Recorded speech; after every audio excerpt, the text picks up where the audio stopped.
मुक्ति पथ। Your search for the final truth ends here. श्रवण और स्व अनुभव, समझ का मार्ग। प्यारे खोजियों, हर इंसान के पास एक लिस्ट है कामों की। 10 बातें उसे अपने जीवन में करनी होती है, मगर कुछ लोगों के पास जो लिस्ट है उसमें 11 बातें हैं। अब ये जो 10 बातें हैं ये क्या है, और 11वीं बात जो कुछ लोगों के पास लिस्ट में है वो क्या है।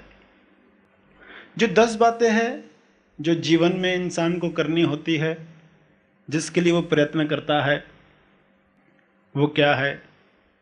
जैसे पढ़ाई लिखाई करना पहला उसका काम होता है।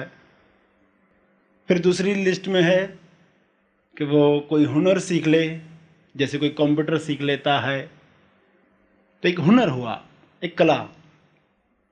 तीसरी बात क्या होगी कि उसके द्वारा पैसा कमाना हो तो पैसे कमाने में लगा हुआ है। या फिर चौथी बात, नाम भी कमाना हो उसे तो उसमें लगा हुआ है। फिर 5वें पर कोई स्वास्थ्य बनाना चाहता है, स्वास्थ्य ज़रूरी है जीवन में। 6ठे पर कोई चाहता है कि मनोरंजन हो, मन को भाने वाली चीज़ें जो है वो उसे मिले तो उसमें लगा हुआ है। 7वें पर वो चाहता है कि जो बच्चे हैं उनकी परवरिश हो। 8वें पर वो चाहता है कि जो भी रिश्ते नाते बनाए हैं वो पूरे किए जाए। किसी की शादी पे जाना पड़ता ही है क्योंकि रिश्ते निभाने हैं। और फिर 9वें नंबर पर कुछ सामाजिक कार्य है, वे करने हैं। 10वें नंबर पर कोई रिद्धि सिद्धि प्राप्त करनी है, ऐसा कोई काम जो दूसरे नहीं कर सकते। रस्सी पर चलना हो जैसे, या मेमोरी डेमोन्स्ट्रेशन दिखाना हो, या ऐसी बहुत सारी बातें जो दूसरे नहीं कर सकते। मगर कुछ लोगों की लिस्ट में 11वीं बात भी है, अंदर के ईश्वर को जगाना। ये 11वीं बात जो 11 नंबर पर रखी गई है अगर, तो अभी आप सैलानी हो, टूरिस्ट हो।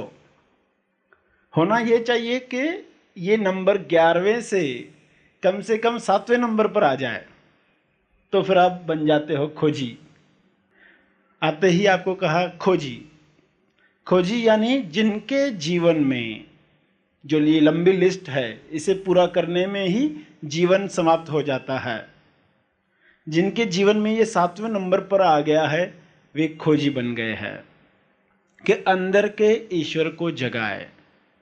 हालांकि बहुत से लोगों को लगता है क्या ज़रूरत है, जीवन तो वैसे ही चल रहा है, बहुत सारी बातें हो रही है, ये लिस्ट समाप्ति नहीं होती तो 11वें नंबर पर क्या जाएं। वे लोग जो सुबह उठकर पहला विचार ईश्वर का लाते हैं, उनके जीवन में कम से कम लिस्ट में नाम तो आया है कि ये भी काम मौका मिले तो करें। मगर अगर लिस्ट में नहीं आया आपके तो आज के प्रवचन से लिस्ट में आ जाए। अगर आ चुका है तो वो 7वें नंबर पर आ जाए, और 7वें नंबर पर आ जाए तो उसका जो प्रभाव जीवन पर देखोगे तो कहोगे ये पहले क्यों नहीं हुआ, ये प्रवचन हमने पहले क्यों नहीं सुना। जब भी आओगे पछताओगे, यानी पहले क्यों नहीं आए इसलिए पछताओगे कि ये बातें इतनी मुख्य है। हम 50 साल के बाद सोचकर बैठे थे कि ये क्या है 11वें नंबर बात। 50 साल हो जाए उसके बाद इसके बारे में सोचना चाहिए, उसके पहले क्या सोचना। मगर जब अनुभूति पर उतरता है तो अरे ये तो मुख्य बात है, इसको लिस्ट में इतना पीछे क्यों रखे, फिर 5वें नंबर पर क्यों ना लाएं, 7वें से 5वें नंबर पर क्यों ना आ जाए। जब तक हमें खबर नहीं तब तक हम उस चीज़ को टालते रहते।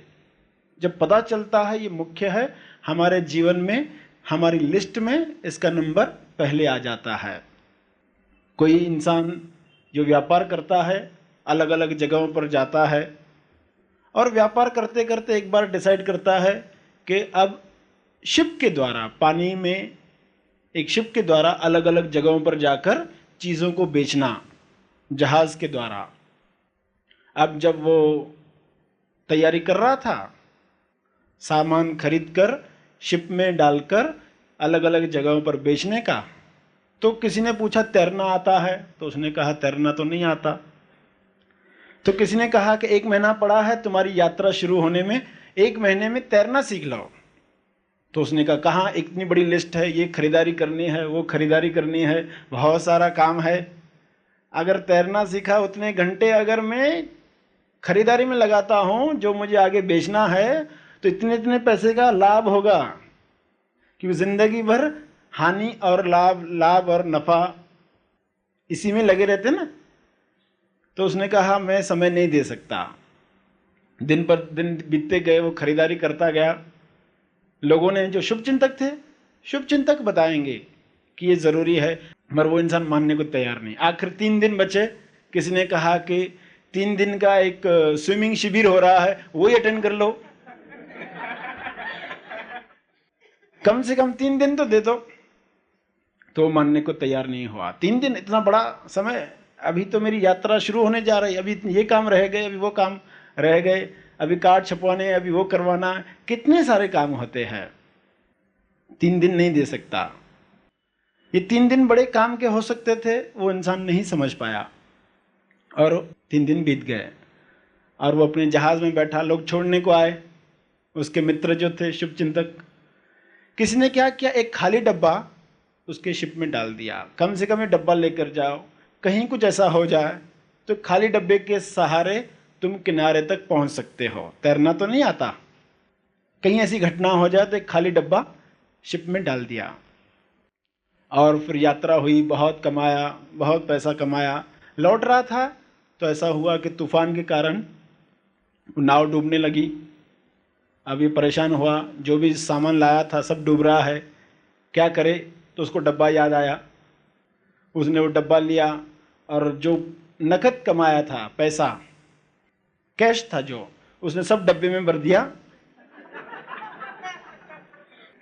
और पानी में कूद गया। आप जानते हो कि क्या हुआ होगा।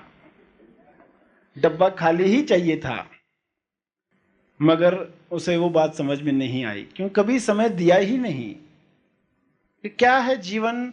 हमारे अंदर जो खालीपन महसूस होता है, शून्यता जो है, वो क्या है, उसको किस चीज़ से भरना चाहिए? बहुत सारी चीज़ों से भर दिया गया है। जब एक पर्सन व्याकुलता महसूस करता है, निराशा महसूस करता है, तो कैसे भरूं इसको? बोर हो रहे हैं तो कैसे भरें इसको?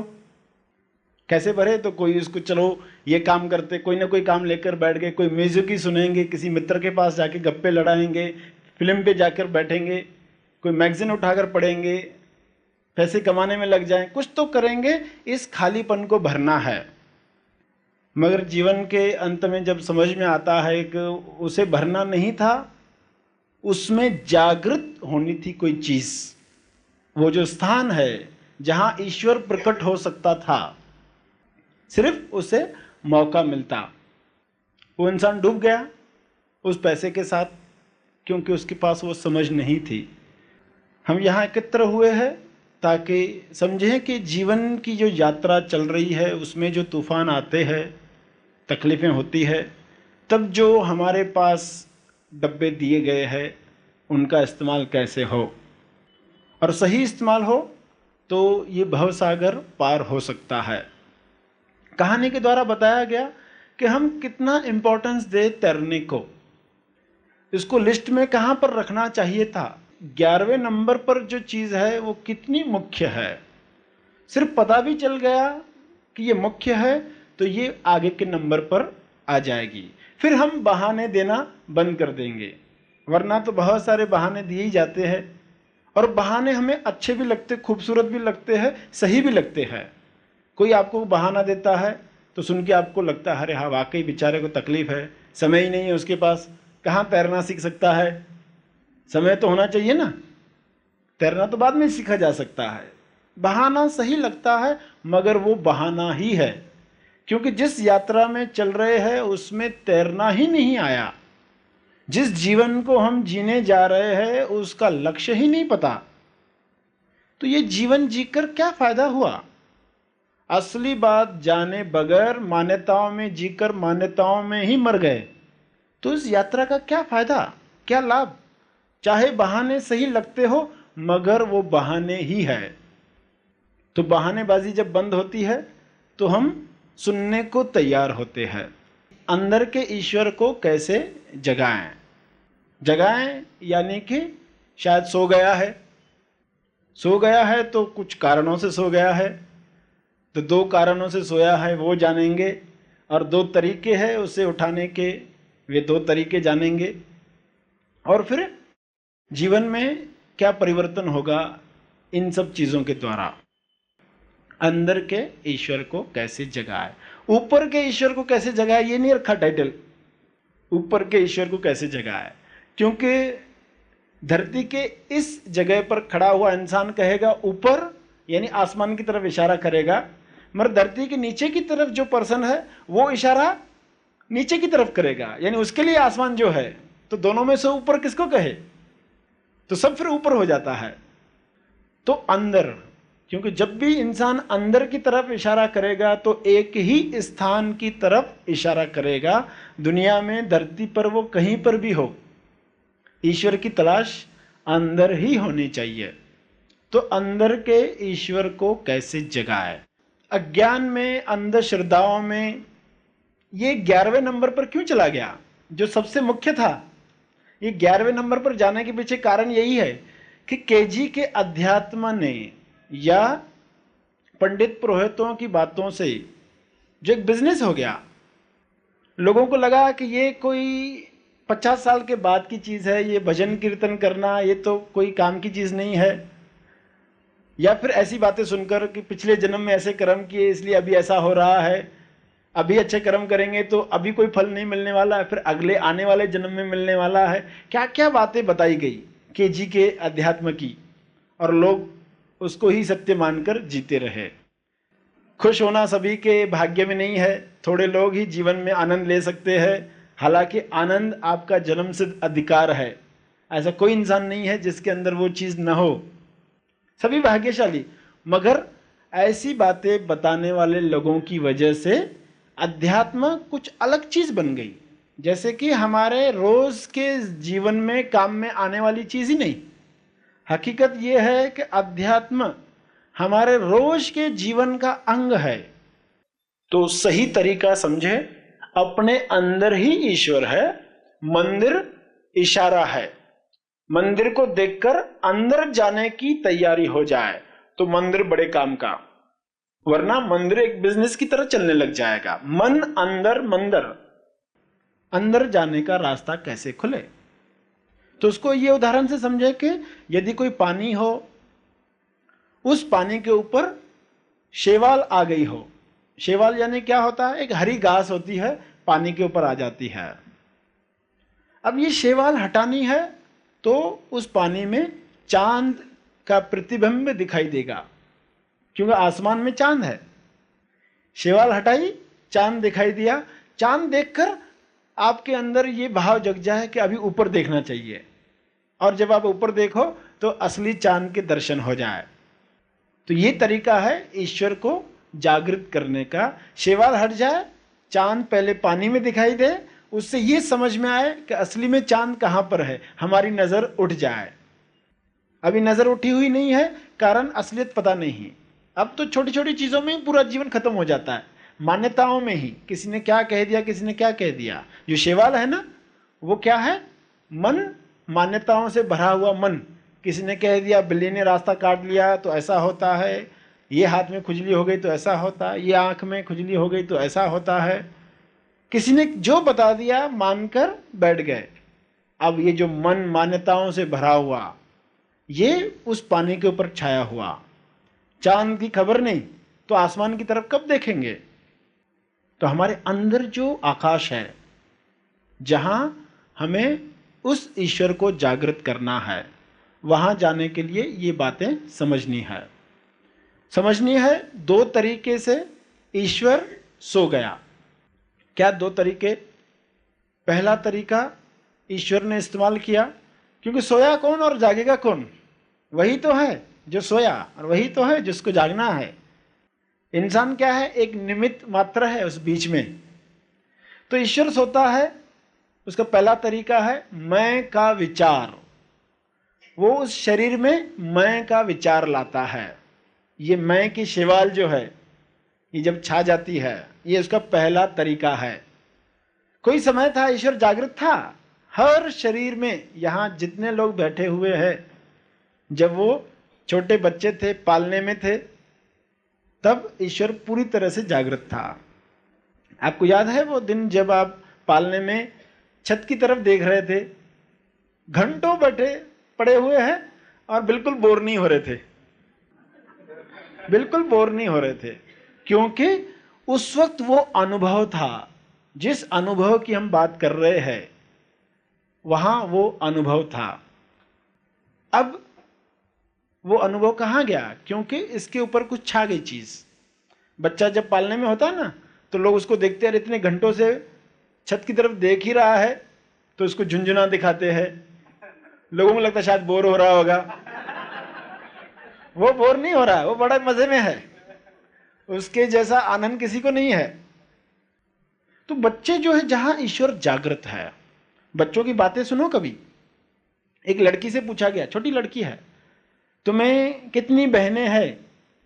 तो बताती है एक बहन है। कौन सी? वो दिखाती, ये मेरी बहन है, छोटी बच्ची है। फिर उससे दूसरा सवाल किया गया, तुम्हारी बहन को कोई बहन है क्या? तो बोलती नहीं, उसको कोई बहन नहीं है। ऐसा क्यों हुआ होगा? क्योंकि वो अपने आप को शरीर मानती ही नहीं, वो शरीर से परे है, वो जिस अनुभव में है। हर बच्चा, सिर्फ आप बच्चों को देखोगे भी ध्यान से, तो आपको पता चलेगा क्या होता है अपने होने का अनुभव, क्या होता है आत्म साक्षात्कार। तो बच्चे उस अनुभव में है और आनंद में है। फिर जैसे जैसे बड़े होते जाते हैं, तो पहला तरीका क्या? उनमें मैं का विचार जब शुरू होता, मैं ये शरीर हूं। जब लोग बार बार बताते ये तूने किया, ये तूने, बार बार शरीर को छुआ जाता है, तो उनको भी ये मान्यता जाने लगती है कि ये शरीर ही मैं हूं। हालांकि जब मैं कहता हूं ये मेरा शरीर है, इसका अर्थ मैं शरीर से अलग हुआ। जैसे मैं कहूं मेरी शर्ट है, तो मैं शर्ट से अलग हुआ। ये मेरी बनियान है, तो मैं बनियान से अलग हुआ। मगर ये बच्चा जब भूल जाता है, यानी जब मैं का विचार प्रकट होता है उस शरीर में, जो ईश्वर के द्वारा ही होता है, हृदय से जब वो मैं का विचार उठता है, तो ईश्वर सो जाता है। ये शब्दों की भाषा है, भाषा में ही बताना है, वरना बड़ा कठिन है ये सब बातें समझाना। तो ईश्वर मैं के विचारों के द्वारा उस शरीर में सो जाता है। ये उसका पहला तरीका है। दूसरा तरीका, बाहर से वो भरा जाता है, भरा जाता है। वो डब्बा भर दिया गया ना उस इंसान के द्वारा, तो बाहर से लोग चीजें भरते हैं, उसको बताते हैं, उसका जो नाम होता है, तुम ये हो। किसी को बताया तुम्हारा नाम श्रीवास्तव है। अब वो जिंदगी भर यही सोचता है कि मैं श्रीवास्तव, वास्तव में उसको पता ही नहीं है कि वो श्रीवास्तव नहीं, वो नाम तो बाद में आया, पहले वो खुद आया, नाम बाद में आया, मगर लोगों ने ये भर दिया। फिर तुम हिंदू हो कि तुम पुरुष हो कि तुम बहन हो कि तुम भाई हो कि तुम टीचर हो कि इंजीनियर हो, बहुत सारे शब्द भर दिए गए। तो जब बाहर के द्वारा भर दिया जाता है, तो ईश्वर सो जाता है। ये दो तरीके हैं। एक तो अंदर से मैं का विचार, मैं का विचार ही है अहंकार, और दूसरा है तरीका सोने का, बाहर से भरा जाना। ईश्वर सो गया, यानी जब बच्चे की उम्र 2.5 साल से आगे बढ़ी, तो उस शरीर में जो अनुभव प्रखर था वो कम हो गया, और धीरे धीरे कब खत्म हो गया उस बच्चे को पता भी नहीं चला। फिर जीवन में कभी ऐसा क्षण आता है जब अंतिम सत्य की बातें सुनने को मिलती है, जब शिविर होता है ज्ञान अनुभव का, तो फिर से वो बातें शुरू होती है, वही अनुभव जो बचपन में था फिर से जागृत हुआ। तो फिर दो तरीके हैं जिसके द्वारा वो जागृत होता है। तो वो दो तरीके क्या है? एक तरीका है अपनी पूछताछ। मैं का विचार आया है तो इस मैं के विचार की पूछताछ जब जीवन में शुरू होती है तो ईश्वर जागृत होता है। सुबह उठकर ही आप क्या सोचते हो? जैसे सर्वेक्षण में बताया गया 75% लोग आज क्या करना है, क्या होने वाला है, यही सोचते हैं। मगर कुछ लोग जो है वो ईश्वरीय विचार रखते हैं। मगर कुछ ऐसे लोग भी हैं जो पहला सवाल यही पूछते हैं कि कौन उठा? मैं उठा तो मैं कौन? जिनके अंदर पहला सवाल यही आता है कि कौन उठा। और मजेदार बात यह है कि जब आप अपनी पूछताछ करोगे तो आपको आश्चर्य होगा कि हम एक है कि बहुत सारे बनकर बैठे हैं। जब आप कहते हो मैं उठा तो आप मैं किसको मान रहे हो? शरीर को, क्योंकि शरीर उठा ना। तब आपने मैं शरीर को माना। फिर जब आप कहते हो कि मैंने सोचा, तो किसने सोचा? बॉडी ने सोचा, बुद्धि ने। तो फिर बुद्धि यानी मैं, फिर बदल गया, मैं बदल गया। फिर जब आप कहते हो मैं परेशान हूं तो आप किसको मैं बोल रहे हो? मन को। यह मन है, परेशान है। शरीर है, उठा है। बुद्धि है, जिसने सोचा है। और फिर आप कहते हो मैं कौन हूं। तो ये कौन पूछ रहा है? ये शरीर पूछ रहा है, मन पूछ रहा है, बुद्धि पूछ रही है, या जो आप हो वो पूछ रहा है? जब आप कहते हो मैं कौन हूं तब सचमुच जो आप हो वहां से ये सवाल आया, वही बनकर सवाल आया। तो मैं कौन हूं ये जो प्रश्न है बहुत ही इंपॉर्टेंट है, क्योंकि उसी वक्त आप सत्य के साथ जुड़ते हो, जो आप हो। वरना तो शरीर को मैं मानकर बात कर रहे हो, मन को मैं मानकर बात कर रहे हो, बुद्धि को मैं मानकर बात कर रहे हो। तो ये हुआ अपनी पूछताछ। दिन में हर घंटे में अपनी पूछताछ करके देखना। हर घंटे में अपने आप से पूछना इस वक्त कैसी हालत है। अगर लगे कि थक गया हूं तो समझ जाना कि यहां पर मैं शरीर को मैं मान रहा हूं। अगर जवाब आए बोर हो रहा हूं तो समझ जाना यहां मन को मैं मानकर बात कर रहा हूं। बहुत विचार चल रहे हैं तो अभी बुद्धि में ही हूं। हर घंटे में एक बार पूछना कि मन की हालत कैसी है। क्रोध में हूं, खुशी में हूं, लालच में हूं, डरा हुआ हूं।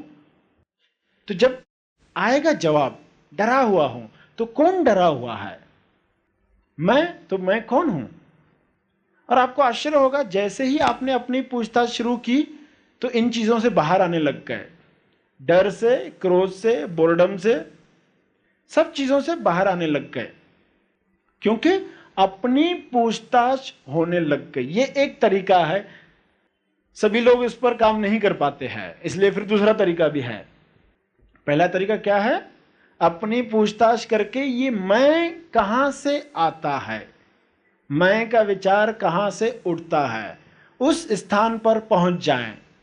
जिस समुद्र से लहर उठती है उस समुद्र पर पहुंच जाएं तो आप उस तेज स्थान पर पहुंच गए। अगर ऐसा हो गया तो उस ईश्वर तक पहुंच गए जहां से विचारों की शुरुआत होती है। और फिर दूसरा तरीका होगा खाली होना गुरु के द्वारा। पहले में क्या था? मैं का विचार और बाहर से भरा जाना। दूसरे केस में, जागने के केस में क्या होगा? खाली होना गुरु के द्वारा। मान्यताएं जो भी भरी हुई है उनसे खाली होना। जो भर दिया गया है उसको खाली कर दिया जाए। यह है दूसरा तरीका। अब अलग अलग तरह के लोग आएंगे। एक कोई बहुत भागदौड़ करने वाला इंसान होगा और एक बड़ा सुस्त इंसान होगा, तो दोनों की मान्यताएं अलग अलग है। तो उनको खाली करना है। डब्बे जो है, जो भर दिए गए हैं, पानी में छलांग लगाने से पहले उन डब्बों को खाली करना है। तो जो हम मानकर बैठे हैं, कोई आपको बताता है अरे ये तुम्हारी मान्यता है, इसको अब खाली कर दो। तो जैसे ही मान्यता निकली तो देखा अरे ईश्वर तो था ही वहां पर, सिर्फ मान्यता के पर्दे में ढक गया था, जैसे सूरज बादलों के द्वारा ढक दिया गया हो। तो दूसरा जो तरीका है खाली होने का, जिस तरीके का इंसान है उसको वैसा बताया जाए। एक शिष्य है अपने गुरु को कहता है कि मुझे इलाज की ज़रूरत है। अब उसको इलाज की ज़रूरत नहीं है, तो उसको गुरुजी कहते हैं नहीं, तुम्हें आराम की ज़रूरत है। शिष्य फिर से कहता है नहीं, मुझे इलाज की ज़रूरत, देखो मेरी ज़ुबान कैसे सूख गई है। तो गुरुजी कहते तुम्हारे ज़ुबान को भी आराम की ज़रूरत है, बहुत बात कर रहे हो, थोड़ा शांत बैठाओ। ये जो है बहुत भागदौड़ करने वाला मन, चंचल है इसका, तो उसको थोड़ी देर शांत बैठाना आवश्यक है। तो किसको किस तरीके से गाइड करना, हर एक की गीता अलग है। अर्जुन की जो गीता है वो आप सुनोगे तो आपके काम में नहीं आएगी। आप ही बताओ कि अगर कृष्ण के पास अर्जुन की जगह पर दुर्योधन गया होता कि मुझे ज्ञान बताओ, तो क्या कृष्ण ने वही सब दोहराया होता जो अर्जुन को बताया? गीता बदल जाती, क्योंकि दुर्योधन अलग तरह का इंसान है। तो फिर जैसी तैयारी है उसके हिसाब से आपको बताया जाए। यही होता है यहाँ पर, पहले शिविर से लेकर आपकी तैयारी करवाई जाती है और एक एक करके आपकी सब मान्यताएं आपके सामने आती है। जैसे जैसे सुनते जाते हो वैसे वैसे आप देखते हो कि जीवन में आनंद आने लग गया, जो भी बोझ थे जीवन में सब खत्म होने लग गए। तो हम एक स्टेप बाय स्टेप, चरण दर चरण आगे बढ़ने की तैयारी रखते हैं, तो ये काम आसान हो जाता है। कैसे हम अंदर के इस ईश्वर को जगा पाए, ऐसा कौन सा स्थान है जहां हम जा पाए, जहां हमें पता चले मैं कौन हूं, इस शरीर के परे, इस मन के परे, इस बुद्धि के परे मेरा होना क्या है। आनंद जहां पर अनंत है, आनंद की कमी नहीं है। आनंद हम बाहर से क्यों छीनते हैं? क्योंकि अंदर का आनंद नहीं मिलता। इसलिए कोई प्रशंसा करे, मन मुताबिक काम हो जाए, कुछ तो ऐसा हो जिससे मुझे बाहर से आनंद मिले, कोई तोहफा ला कर दे, प्रमोशन हो जाए, कुछ तो हो जिससे आनंद मिले। मगर बाहर से आनंद लेने की ज़रूरत नहीं, क्योंकि हमारे अंदर ही इतना आनंद है। तो अंदर के ईश्वर को जगाओ, या अंदर के आनंद को जगाओ, या अंदर के मौन को जगाओ, या अंदर के बालक को जगाओ, एक ही बात है, एक ही बात है। उसी बालक का अनुभव फिर से प्रखर हो जाए, या उस मौन में पहुंच जाए, या उस आनंद में पहुंच जाए, या उस तेज स्थान पर पहुंच जाए, या मैं कौन हूं उस विचार की जड़ में पहुंच जाए, तो हम उस अनुभव में फिर से पहुंच गए। तैरने के लिए समय निकाले, ये बहुत आवश्यक है। केजी के अध्यात्म से बाहर आए। जो पुराने जवाब दे दिए गए, 84 लाख तुम्हारे जन्म हो गए, अब ऐसा क्या क्या जो बताया गया है, वो केजी का अध्यात्म है। बच्चों को बताना पड़ता है, गलत नहीं है वो बच्चों को बताना पड़ता है। बच्चा जब सवाल पूछता है हमारे दादाजी मर गए, कहाँ गए, तो उसको आसमान दिखाया जाता है, वो जो तारा है ना वो तुम्हारा दादाजी है। अब वो तारा बन गया है, बड़ा बच्चा खुश होता है, मेरा दादाजी तारा बन गया। पिताजी को भी पूछता है तुम कब तारा बनोगे। तो बच्चे को तो वही बताना पड़ेगा, वो वही भाषा समझता है। मगर जब बड़ा हो जाए तो खुद ही समझ जाएगा, क्योंकि स्कूल जाएगा, ज्योग्राफी सीखेगा, वहाँ सब समझ में आएगा। ये तारा वगैरह जो स्टार्स है, ये ऐसा कुछ भी नहीं है कि इंसान मर गया तारा बन गया, ऐसा नहीं है। तो बड़े होकर लोग पुराने जवाब ही पकड़ कर बैठे अध्यात्म में। स्कूल में तारों का तो अभ्यास हो जाता है, मगर जो आध्यात्मिक सवालों के जवाब है वो नहीं बदलते। बड़े होकर भी लोग वही सोच रहे, ये जो बुरे लोग दिखाई दे रहे हैं, बुरा काम कर रहे हैं, फिर भी सुख भोग रहे, ये अगले जन्म में भुगतेंगे। वो यही सोचकर खुश है, ये अगले जन्म में भुगतेंगे। ये अगले जन्म और पिछले जन्म की बातें लेकर आज का दिन नहीं सुधार रहे, आज के विचार नहीं बदल रहे, आज गलतियां नहीं सुधार रहे, वो पुराना ही लेकर बैठ गए। तो समय आया है हम इससे बाहर आए, असली जवाब सुने। अब हम बड़े हो गए, अब हम केजी के अध्यात्म से आगे आए, असली जवाब सुनने का साहस करें। 4 प्रवचन सुनकर देखो, बिना अनुमान लगाकर, फिर देखोगे अरे ये चीज हमने पहले क्यों नहीं जानी, कितनी मुख्य है हमारे जीवन में। ये अनुभव से हम पहले ही गुजर चुके, जब हम बच्चे थे, पालने में थे, वो अनुभव था हमारे पास, क्यों खो गया। कितना कुछ भर दिया गया है पंडितों पुरोहितों के द्वारा, पॉलिटिशियंस के द्वारा, पड़ोसियों के द्वारा, पेरेंट्स के द्वारा, कितना कुछ बताया गया, तुम ये हो तुम वो हो, हम वो सब मानकर बैठे हैं। अब ये सब लेबल्स हट जाए, हम जो है अपने अनुभव में स्थापित हो जाए, उसी की तैयारी आपसे करवाई गई। 2 तरीकों से सोया कैसे बताया, 2 तरीकों से जागना है। एक तरीका सेल्फ इंक्वायरी का है, अपनी पूछताछ का है, पूछताछ करते रहे, कौन बोर हो रहा है, कौन खुश हो रहा है, कौन परेशान है। दिन में कम से कम 16 बार यानी 1 घंटे में 1 बार तो जरूर पूछे इस वक्त कैसी स्थिति है, तो अलग अलग जवाब आएंगे। पूछ लेना भाई किसके साथ, कौन परेशान। या तो ये करो, या दूसरा तरीका कि कोई आपको खाली करना चाहता है उसको मौका दो। शिविरों से निकलो, एक एक शिविर के बाद देखोगे कि सब अंधेरा हट जाएगा। तेज स्थान पर स्थापित हुए नहीं कि रोशनी ही रोशनी है। कुश्ती करते वक्त कैसे वो करुणा से भरा हुआ था, कहीं सामने वाला मर न जाए। तो हमारे अंदर भी जब करुणा जागती है, सभी का मंगल हो, सभी का फायदा हो, जब प्रार्थना उठती है माया से मुक्ति मिले, जब एकाग्रता बढ़ती है, जब मनन चिंतन शुरू होता है, पहले हम पॉजिटिव देखें बाद में नेगेटिव देखें। आज आए हो तो पहले पॉजिटिव देखना, आज जो जो बताया इंपॉर्टेंट क्या था, नेगेटिव बाद में सोचना।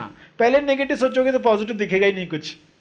पहले ही सोचोगे दाढ़ी कहाँ थी तो फिर पॉजिटिव कुछ दिखेगा ही नहीं।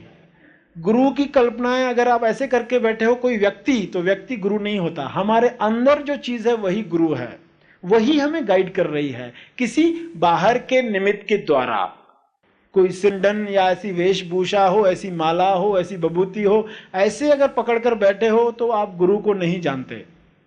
तो इन मान्यताओं से बाहर आकर हम सोच पाए तो हम सही जानकारी, तो मनन चिंतन करना सीखे। जीवन में प्रॉब्लम आएंगे, तूफान आएंगे, अपने आप को कहना चिंतन मनन नहीं करूंगा, मनन चिंतन करूंगा। सेवा का मौका दिया, यहां पर आए, ध्यान से सुनते रहे, इसके लिए आपका बहुत बहुत धन्यवाद। Happy thoughts. सभी को शुभेच्छा, हैप्पी थॉट्स। क्या आप इस क्षण वर्तमान में हैं? देखिए ना, आपके सोचकर जवाब देने तक यह सवाल भी भूतकाल बन चुका है। बस इतना सा है वर्तमान का क्षण। किसी की शादी के कार्ड पर लिखी यह पंक्ति आपने जरूर पढ़ी होगी कि आपकी उपस्थिति ही हमारे लिए उपहार है।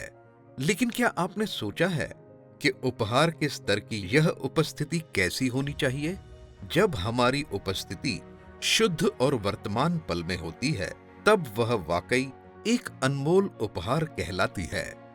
तो क्या आप भी हर क्षण वर्तमान में जीवन जीना सीखना चाहते हैं? क्या आप अपने ध्यान की क्वालिटी बढ़ाना चाहते हैं? क्या आप ध्यान से मिलने वाले सभी लाभ प्राप्त कर उसके पश्चात शुरू होने वाले जीवन का आनंद लेना चाहते हैं? तो तेज ज्ञान फाउंडेशन के प्रकाश में सर श्री की शिक्षाओं पर आधारित now and new mind training ध्यान शिविर, वर्तमान मन और होने में होना, your presence is present meditation retreat. इस शिविर में आज ही अपना रजिस्ट्रेशन करें। यह शिविर होने जा रहा है शनिवार 25 मार्च 2023 सुबह 6 से 9:30 और पुनः प्रसारण होगा रविवार 26 मार्च दोपहर 1 से 4:30। रजिस्ट्रेशन के लिए दी गई लिंक पर क्लिक करें। अधिक जानकारी के लिए संपर्क करें। इस वीडियो को लाइक और शेयर जरूर करें। साथ ही अपने अभिप्राय हमें कमेंट करके जरूर बताएं। हैप्पी थॉट्स तेज ज्ञान और सर श्री तेज ज्ञान चैनल को आज ही सब्सक्राइब करें और लेटेस्ट अपडेट्स सबसे पहले पाने के लिए बेल आइकन को दबाएं। धन्यवाद।